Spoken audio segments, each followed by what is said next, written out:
जय श्री राम। ओम वक्रतुंड महाकाय सूर्यकोटि समप्रभ निर्विघ्नं कुरु मे देव सर्वकार्येषु सर्वदा। राम कीन्ह चाहि सोई होई, करे अन्यथा अस नहीं कोई। ऋषि सर्वभंग प्रभु के सामने ही प्रभु को खड़ा करके और योगाग्नि से अपना शरीर त्याग दिए। बोलते हैं सर्वभंग ऋषि कि तब लगी रहो दीन हित लागी, जबलो मिलो तुम्हें तन त्यागी। प्रभु तब तक ठहर जाइए जब तक मैं अपना ये शरीर छोड़कर हम अपनी आत्मा से आपसे मिलन ना हो जाए हमारा, तब तक आप थोड़ी देर ठहर जाइए प्रभु, बस मैं अभी अपना शरीर त्यागना हो। और ये कहकर कह रहे हैं कि प्रभु मुझे वरदान दीजिए कि सीता अनुज समेत प्रभु नील जलद तन श्याम, मम हिय बसहु निरंतर सगुन रूप श्री राम।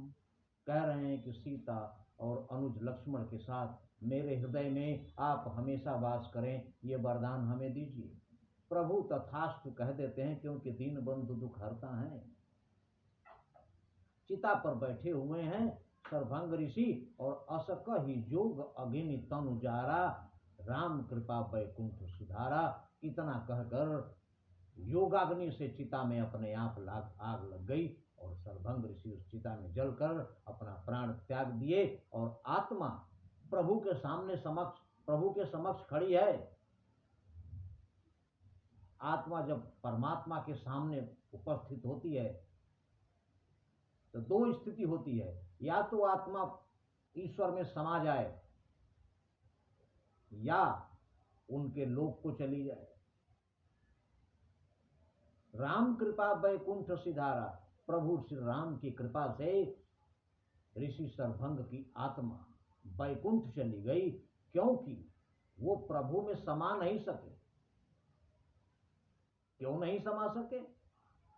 ताते मुनि हरि लीन न भयऊ। मुनि सर्वभंग की आत्मा प्रभु श्री राम में इसलिए लीन नहीं हो पाई क्योंकि प्रथम ही भेद भगति बर लयऊ। उन्होंने पहले ही भगवान श्री राम को अपना सारा पुण्य देकर उसके बदले में प्रभु श्री राम की भक्ति ले ली थी। योग यज्ञ तप व्रत जब जो किन्हा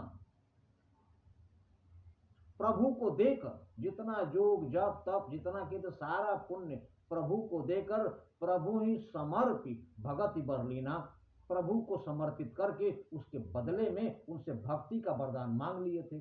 जब भक्ति का वरदान मांग लिए और जिस जीव को प्रभु की भक्ति का वरदान मिला हो वो जीव आवागमन के बंधन से, सृष्टि के बंधन से अलग नहीं हो सकता, प्रभु में समाहित नहीं हो सकता, क्योंकि उसे भक्ति का आनंद मिलेगा कैसे। इसीलिए ताते मुनि हरि लीन न भयऊ, प्रथम ही भेद भगति बर लयऊ। इस प्रकार सर्वभंग ऋषि की आत्मा बैकुंठ सिधार गई प्रभु के धाम को। और ऋषि लोग, जो ऋषियों के समूह हैं, सारे देख रहे हैं। ऋषि निकाय मुनि बर गति देखी, सुखी भये निज हृदय अभिषेकी। ऋषियों के समूह देखकर गदगद हैं, आनंदित हैं उनका मन। और इसके बाद कोई भी ऋषि प्रभु का साथ छोड़ने को तैयार नहीं है। पुनि रघुनाथ चले बन आगे। इस घटना के बाद भगवान श्री राम आगे चलते हैं, लेकिन मुनि बर वृंद विपुल संग लागे। अनेक मुनियों के ऋषि मुनियों के समूह प्रभु श्री राम के साथ ही चल पड़े। वन में आगे चलते जा रहे हैं। एक जगह प्रभु श्री राम वन में जाकर देख रहे हैं तो खाली हड्डियों का, सिर्फ हड्डियों का बहुत बड़ा एक ढेर लगा हुआ है। इतना विशाल पहाड़ जैसा हड्डियों का ढेर देखकर प्रभु श्री राम तो बहुत दया आई। अस्थि समूह देखी रघुराया, पूछी मुनिन लागी अति दाया। इतना बड़ा हड्डियों का समूह देखकर, इतना बड़ा ढेर देखकर प्रभु को बड़ी दया आई कि किनकी हड्डियां हैं ये इतनी सारी। और सारे ऋषि मुनियों से पूछ रहे हैं, पूछी मुनिन लागी अति दाया, ऋषि मुनियों से पूछ रहे हैं, बहुत दया आ रही है कि किनकी हड्डियां हैं। ऋषि लोग सबकी आंखों में आंसू आ गए। ऋषि लोग कह रहे हैं, प्रभु आप सब जानते हुए भी हमसे क्यों पूछ रहे हैं? आपको तो सब पता है। जानत हूँ पूछिय कस स्वामी, सब दर्शी तुम अंतर्यामी। जानते हुए भी आप हम लोगों से क्यों पूछ रहे हैं प्रभु? आप तो सबदर्शी हैं, सब कुछ देखने वाले हैं। समदर्शी, सबदर्शी, तुम अंतर्यामी, सबके अंतर्मन की बात जानने वाले हैं प्रभु। आपको सब पता होते हुए भी हम लोगों से क्यों पूछ रहे हैं? और जब पूछ ही रहे हैं तो हम लोग बताते हैं कि हड्डियों का ढेर किसका है। निशिचर निकर सकल मुनि खाए, जितने जंगल में ऋषि मुनि थे, राक्षसों के समूह ने सारे ऋषि मुनियों को खा लिया, सबको खा गए, कोई ऋषि मुनि बचा ही नहीं।